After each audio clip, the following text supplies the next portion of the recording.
Hi friends, welcome back to my channel healer of the ages 1111। कैसे हैं आप सब? आई होप आप सब अच्छे होंगे और अपना ख्याल भी बहुत अच्छे से रख रहे होंगे। फ्रेंड्स, आज मैं करने जा रही हूँ रीडिंग यू वर्सेस देम, यानी कि आप और आपके पर्सन प्रेजेंटली क्या सोच रहे हैं। क्या आप एक दूसरे के बारे में सोच रहे हैं?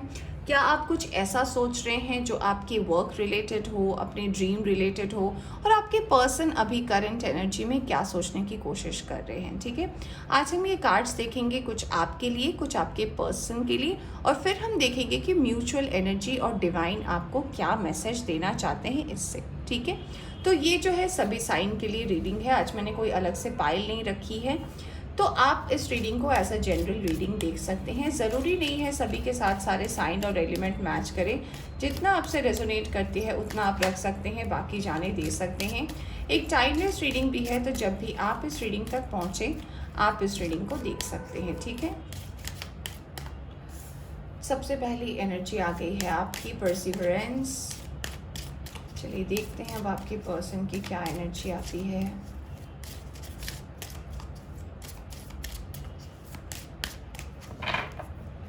ये आपकी एनर्जी, ये आपके पर्सन की एनर्जी, प्रेयर। ओके, यहाँ रखती हूँ मैं कार्ड्स, आपको दिखेंगे। अब आपकी एनर्जी में आया है मिरेकल, आपकी पर्सन की एनर्जी में आया है एनलाइटनमेंट। क्या बात है, क्या बात है। आपके लिए आया है ट्रिकरी, आपके पर्सन के लिए आया है क्वेस्ट, आपके लिए आया है ग्रैटिट्यूड, और आपके पर्सन के लिए आया है इम्पेशेंट, और बॉटम में आप दोनों के लिए आया है विक्टिम का कार्ड। ओके, तो चलिए फ्रेंड्स, अब हम बात करते हैं कि क्या कार्ड्स आए हैं आपके तरफ से और आपके पर्सन की तरफ से, और डिवाइन आपको क्या मैसेज देना चाहते हैं इससे। तो चलिए सबसे पहले आपके कार्ड्स की बात करते हैं। आपके कार्ड में सबसे पहले आया है परसिवरेंस, फिर आया मिरेकल, फिर ट्रिकरी और ग्रैटिट्यूड। सबसे पहले मुझे ऐसा लग रहा है कि कोई ऐसी आपकी सिचुएशन रही है जिससे अभी आप करंटली डील कर रहे हो, या फिर रिसेंट पास्ट में आपने डील किया है जिसमें आपको लगा है कि कहीं ना कहीं आपको किसी ने बेवकूफ़ बनाया है, या फिर आपका फ़ायदा उठाया हो किसी भी बात को लेकर, किसी भी अपॉर्चुनिटी को लेकर आपसे झूठ बोला गया हो, या फिर आपके साथ गलत हुआ हो। तो इस चीज़ को लेकर आप बहुत ज़्यादा सोच रहे हो और बहुत ज़्यादा मायूस हो। ऐसा लग रहा है कि आपको एक ऐसा प्लान्ड धोखा मिला हो जो कि लोगों को पता था, बस आप अंधेरे में थे और अचानक आपकी लाइफ में ये हो गया। ऐसा भी मुझे लग रहा है आपकी एनर्जी से कि आप इस विक्टिम, जो एक सिचुएशन है जो आपके और आपके पर्सन दोनों में कॉमन आई है, वो इसलिए आपको लग रहा है क्योंकि आपको लगता है कि आप इजीली, आपको लोग बेवकूफ़ बना देते हैं, इजीली लोग आपसे काम निकलवाने के लिए बहुत कुछ कर लेते हैं। बट आपको डिवाइन ये मैसेज देना चाहते हैं कि कोई भी चीज़ हमारी लाइफ में ऐसे ही नहीं घटती। कोई भी आपको बेवकूफ़ नहीं बना सकता, बेवकूफ़ नहीं बना सकता अनलेस एंड अनटिल आप अपना दिमाग ना यूज़ करो। आपको बोला जा रहा है कि अगर आपको ऐसा लग रहा है कि सामने वाला झूठ बोल रहा है, सामने वाला आपको मैनिपुलेट कर रहा है, तो अपना दिमाग भी तो लगाने की ज़रूरत है ना। अगर आप ज़रूरत से ज़्यादा किसी पर डिपेंड हो जाते हो तो लोग आपका फ़ायदा उठाने की डेफिनेटली कोशिश करते हैं। तो आपने क्या एफ़र्ट्स लगाया है? क्या आपने सही एफ़र्ट्स लगाया है कि सिर्फ आप सोचते रह गए कि मेरे साथ ही क्यों होता है, मेरे साथ ही क्यों होता है? क्या आपके कदम सही थे? अगर आपके कदम सही नहीं थे तो आपने स्टेप क्यों नहीं लिया? तो ये आपके लिए तो पहला मुझे मैसेज लग रहा है। दूसरा मैसेज आपके लिए ये है कि अगर आप अपनी इस आदत को बदलते हैं तो डेफिनेटली आपकी लाइफ में मिरेकल आ रहा है। आपकी लाइफ में नेक्स्ट एक वीक में या फिर 1 to 15 डेज़ में आपके लाइफ में एक चेंज होने वाला है। तब जब आप इस विक्टिम की एनर्जी और इस ट्रिकरी की एनर्जी से बाहर निकलोगे, तब आपकी लाइफ में चेंज आएगा। कुछ ऐसा इंसिडेंट होगा आपकी ज़िंदगी में जिससे कि आपकी लाइफ बदल सकती है, आपकी सोच बदल सकती है, और आप फिर भगवान को बहुत ज़्यादा थैंक यू करोगे कि भगवान आपने मेरी आंखें खोल दी। कुछ ऐसी घटना आपकी ज़िंदगी में घट सकती है। मुझे ऐसा भी लग रहा है कुछ लोगों के लिए, मुझे ये भी मैसेज आ रहा है कि कोई गुड न्यूज़ होने वाला है। अगर आप एक्सपेक्ट कर रहे हो तो डेफिनेटली आपका बेबी होने वाला है, या फिर आप प्रेग्नेंट होने वाले हो। कुछ लोगों के लिए मुझे ऐसा भी लग रहा है कि कोई फैमिली में कोई बेबी आने वाला है। अगर आपकी फैमिली में कोई ऐसा है जो प्रेगनेंसी को लेकर सोच रहा है, फिर नई शादी हुई है, फिर जो कुछ भी है, तो एक बेबी तो आने वाला है। ये कुछ लोगों के लिए मुझे मैसेज लग रहा है, पता नहीं वो कौन है, बट आप रीडिंग देख रहे हो तो कुछ ना कुछ तो ऐसा है।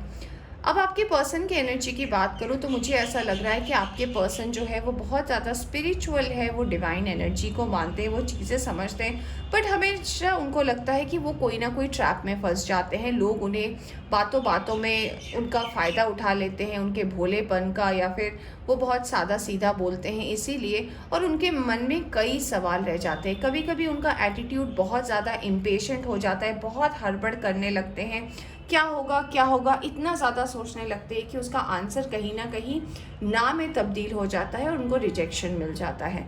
तो उनमें जो इम्पेशेंस है, उनमें भी ये चीज़ है कि हाँ, उनको भी लगता है कि लोगों ने फ़ायदा उठा लिया तो वो कहीं ना कहीं विक्टिम बन गए।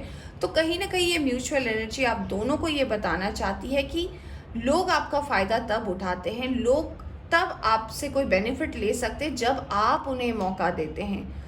तो क्या आपने मौका दिया? क्या आपने इस बारे में सोचा? अगर मान लीजिए आपने कल कोई एक एग्ज़ाम दिया है, तो क्या आपको रिज़ल्ट कल ही मिलेगा? कल तो नहीं मिलेगा। जब डिक्लेयर टाइम होता है 1 महीने बाद, 15 दिन बाद, 10 दिन बाद, और what ever the time period is, तभी आपको मिलेगा। आप इम्पेशेंट हो जाए, आप एक दिन में पागल हो जाए, आप शहर से बाहर चले जाए, आप यूनिवर्सिटी के सामने चिल्लाएं, आपको नहीं मिलेगा। जब टाइम होगा तभी मिलेगा, चाहे उसके लिए आप कुछ भी कर लो। तो आपको बोला जा रहा है कि इम्पेशेंट होने की क्या ज़रूरत है? हर चीज़ में अपने आप को ये सोचने की क्या ज़रूरत है कि मेरे साथ ही क्यों होता है? क्योंकि आपने मौका दिया तभी होता है। वैसे तो आप स्पिरिचुअल हो, डिवाइन पर डिपेंड करते हो, तो अपनी इस एटीट्यूड को चेंज करें, और जब आप इस एटीट्यूड को बदलेंगे तब डेफिनेटली आपकी लाइफ में इनलाइटनमेंट आएगा, यानी कि आपकी तीसरी आंख खुलेगी, यानी कि आपका सोच बढ़ेगा, आपका विजडम बढ़ेगा, आप अपने आप को डिस्कवर कर पाओगे, और ये जो कुछ भी जो छोटी मोटी चीज़ों को लेकर आप प्रॉब्लम क्रिएट करते हो ना, इससे आप डेफिनेटली बाहर निकलोगे। ठीक है, आई होप आप दोनों को समझ में आया हो कि क्या एनर्जी आई है। आइए अब हम देखते हैं कि आप दोनों की म्यूचुअल एनर्जी में डिवाइन आपको क्या कहना चाहते हैं। क्या है जो डिवाइन आप दोनों को मैसेज देना चाहते हैं आपके करंट सिचुएशन को लेकर। Okay, S of swords, 4 of wands,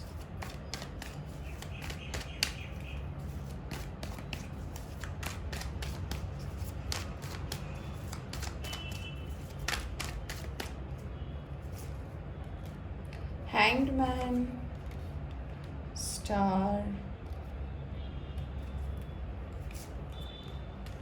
Knight of Swords, Victory, 6 of Wands, Queen of Cups, Page of Pentacles। इतनी कार्ड तो मैं नहीं दूंगी।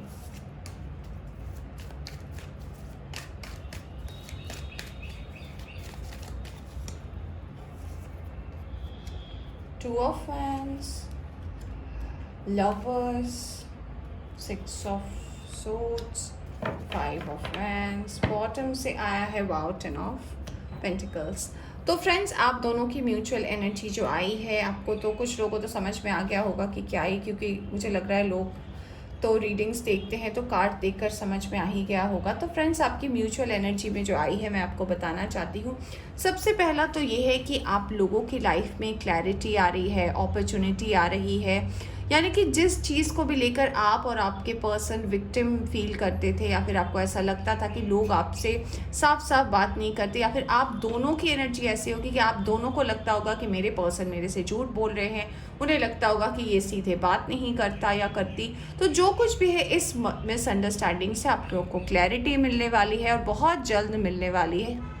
और ऐसा भी लग रहा है कि आप अपनी ज़िंदगी का एक सेकंड चैप्टर शुरू करने वाले हो। ठीक है, अगर कोई भी बात लोगों के वजह से, या फिर ऐसे भी कुछ हो सकते हैं कि जिनको अपना ही आदत हो कि ज़्यादा नेगेटिव सोच लेने का, या फिर ज़्यादा ही ऐसी चीज़ें सोच लेने का जो हुआ भी नहीं है पर आपने सोच लिया है। तो अगर ऐसा आपका नेचर है या फिर आपके पर्सन का नेचर है तो डेफिनेटली इससे आप बाहर निकलने वाले हो। आपके लिए डेफिनेटली एक अपॉर्चुनिटी आ रही है जिसमें आप आगे बढ़ोगे, तो आपकी ज़िंदगी का एक नया चैप्टर शुरू होने वाला है। ये आप दोनों के लिए है, ये म्यूचुअल एनर्जी कार्ड है। दूसरा ये है कि जो लोग शादी के लिए देख रहे हैं ये रीडिंग, या फिर आपके और आपके पर्सन के बीच अगर ऐसा ही चलता रहता है, तो अगर आप दोनों फ्यूचर में शादी करना चाहते हो, आप कार्ड्स देख सकते हो। 666 का कार्ड आया है, यानी कि 6 is the number of love, 6 is the number of happiness. और कार्ड भी आया है कि अगर आप शादी करना चाहते हो अपने पर्सन के साथ, तो हो सकता है आप और आपके पर्सन ट्विन फ्लेम जर्नी में हो, आप दोनों ट्विन फ्लेम हो, इसीलिए आप दोनों के लिए म्यूचुअल में विक्टिम का कार्ड आया, यानी कि आप दोनों के नेचर में कहीं ना कहीं नेगेटिव सोचना, इम्पेशेंट होना, ये नेचर आप दोनों के बीच में। तो अगर आप अपनी शादी को लेकर सोच रहे हो तो नेक्स्ट 4 to 6 मंथ में डेफिनेटली आपकी ये बात आगे बढ़ सकती है, और may be next 10 to 12 months यानी कि आने वाले 1 साल में आप दोनों की शादी हो सकती है।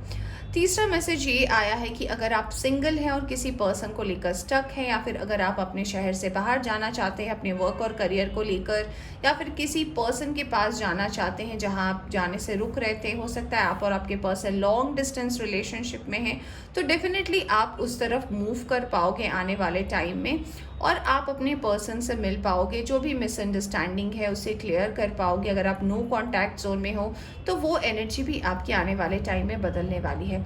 कुछ लोग अगर अपने वर्क रिलेटेड प्रॉब्लम्स को लेकर ऐसा सामना करते हैं कि लोगों ने उनके साथ चीट किया, लोगों ने उन्हें धोखा दिया, लोगों ने ये किया वो किया, तो आपके लिए मैसेज ये आ रहा है कि आपकी जो विश रही है अपने वर्क और करियर को लेकर, डेफिनेटली उसमें आपको एक ऑप्शन मिलने वाला है। बट हाँ, उसमें मेहनत बहुत ज़्यादा है, आपको लोगों का सामना करना पड़ेगा, क्योंकि आप सामना नहीं करते, आप लोगों को क्लैरिटी नहीं देते, इसलिए लोग आपके साथ आपका मज़ा ले लेते हैं, यानी कि आपका मजाक उड़ा देते हैं, यानी कि आपका फ़ायदा उठा लेते हैं, या फिर उन्हें लगता है कि ये तो कुछ भी नहीं बोलती या बोलता, तो लोग इसलिए आपसे कुछ बेनिफिट ले लेते हैं जो आपको लगता है कि मेरे साथ ही ऐसा क्यों होता है। तो अगर आप नहीं चाहते हो इस बात को दोहराना या सुनना, तो प्लीज़ आप ही को अपनी बैटल जीतनी है। आपके बदले कोई आकर लड़ाई नहीं करेगा, अगर करता भी है तो फ्यूचर में वो भी अपना ही नाम लेगा कि मेरे वजह से तुम यहाँ पहुँचे या तुम यहाँ पहुँची। तो आप समझ सकते हो कि जो कुछ भी हमारी ज़िंदगी का बैटल होता है वो कहीं ना कहीं हमें ही सामना करना पड़ता है।